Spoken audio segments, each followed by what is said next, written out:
Pernah nggak sih kamu kepikiran, kenapa air laut rasanya asin, tapi air hujan yang turun dari langit justru tawar? Padahal, air hujan itu nantinya akan mengalir ke laut juga. Logikanya, kalau semua air berasal dari hujan, harusnya laut nggak asin dong. Tapi kenyataannya, justru laut di seluruh dunia punya rasa asin yang kuat. Ini bukan kebetulan.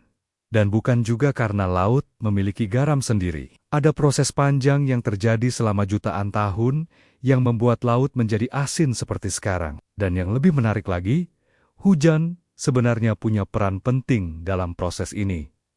Jadi, apa sebenarnya yang terjadi? Yuk kita bongkar satu persatu.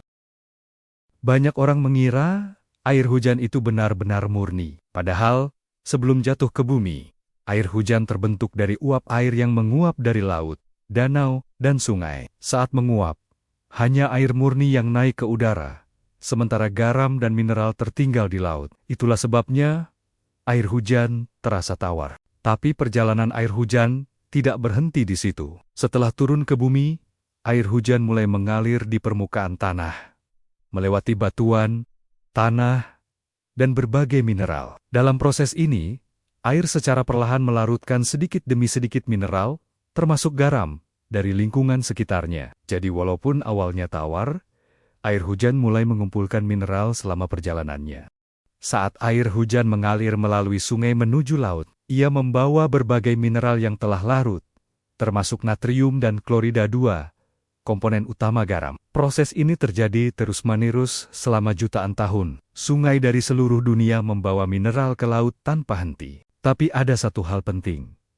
Ketika air laut menguap kembali ke atmosfer, garamnya tidak ikut menguap. Garam tersebut tetap tertinggal dan terus menumpuk di laut. Bayangkan, proses ini seperti menambahkan sedikit garam ke dalam wadah air setiap hari tanpa pernah mengeluarkannya. Lama-kelamaan, air itu pasti akan menjadi asin. Begitu juga dengan laut kita.